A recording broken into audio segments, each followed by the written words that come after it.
হয়, সকলোৱে জ্ঞাত যে আমাৰ অসমীয়া বাপতি আহোন ভোগালী বিহুৰ যি উৰুকা, এই উৰুকাৰ দিনাখনেই যেন আমাৰ অসমবাসীৰ কাৰণে এটা হৃদয় বিদাৰক এটা খবৰ আহি পৰিছিল যে যিগৰাকী গণশিল্পী জাতি মেটি ভেটিৰ গীত গাই অসমৰ জনতাৰ বুকুত স্থান পোৱা ৰাজীৱ শদিয়া দেৱ আমাৰ মাজৰ পৰা চিৰ বিদায় মাগিছিল। আৰু সেইদিনাখনৰ পৰাই আজিলৈকে আমি শোক প্ৰকাশ কৰি আছোঁ। আমি ভাষাৰে বুজাব নোৱাৰোঁ আমি কেনেকুৱাভাৱে ক'ম, কিন্তু মৃত্যু যেন অপৰাজয়, ইয়াক কোনো ৰাখিব নোৱাৰে। গতিকে ৰাজীৱ দাৰ অকাল বিয়োগত আমি আজি ওদালগুৰি জিলা তথা কলাইগাঁওবাসীয়ে আমি ওলাই আহি আমি এক শ্ৰদ্ধাঞ্জলি অনুষ্ঠানে তেখেতক আমি শ্ৰদ্ধা জনাইছোঁ। আমি এটাই আশা কৰিছোঁ যে ৰাজীৱ দা যদিও গুচি গ'ল, তেখেতৰ যি সৃষ্টিৰাজি, তেখেতৰ গীতসমূহে যেন আমি তেখেতক জীয়াই ৰাখিম। আৰু অনাগত দিনতো তেখেতক আমি যেনেকুৱাকৈ শ্ৰদ্ধা কৰিছিলোঁ, তেখেতৰ সংগীত অনুষ্ঠান আমি যেনেকৈ উপভোগ কৰিছিলোঁ, গতিকে তেনেকুৱা কাৰণে তেখেতৰ গীতসমূহ আমি জীয়াই ৰাখিম আৰু তেখেতৰ গীতৰ মাজেৰে আমি তেখেতকো জীয়াই ৰাখিব লাগিব। গতিকে সেইখিনি আমি আজি ইয়াত আলোচনা কৰিছোঁ।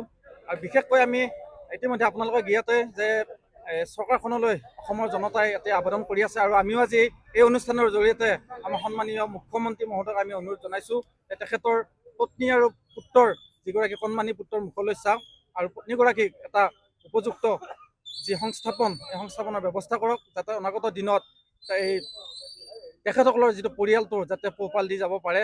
আৰু ৰাজীৱ দাৰ যিখিনি সৃষ্টিৰাজি, এই সৃষ্টিৰাজিখিনিকো যাতে তেখেতৰ পত্নীয়ে আগুৱাই লৈ যাব পাৰে, তাৰ বাবে আমি এই শ্ৰদ্ধাঞ্জলি অনুষ্ঠানৰ জৰিয়তে আমি আহ্বান জনাইছোঁ বা অনুৰোধ জনাই মাননীয়।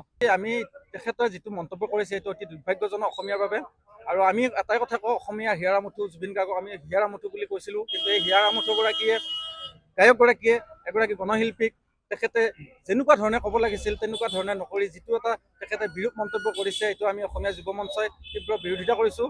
আৰু আমি সকীয়াই দিছোঁ, আপুনি যদি তেনেকুৱা ইচ্ছা নাই নকলেই হ'ল, কিন্তু এনেকুৱাকৈ মন্তব্য দি পৰিয়ালটোক যাতে আঘাত নিদিয়ে, গতিকে সেইটো আমি আজি এই মঞ্চৰ জৰিয়তে আমি তেখেতক সকিয়নি প্ৰদান কৰিছোঁ।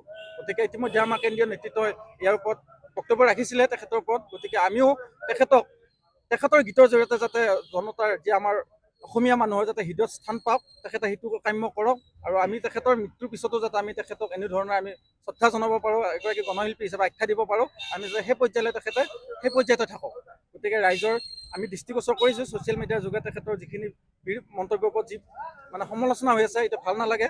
গতিকে তেখেতৰ পৰিয়ালটোৰ ওপৰত যাতে তেখেতেও সহায় কৰে, আমি সেইটোহে কামনা কৰিছোঁ।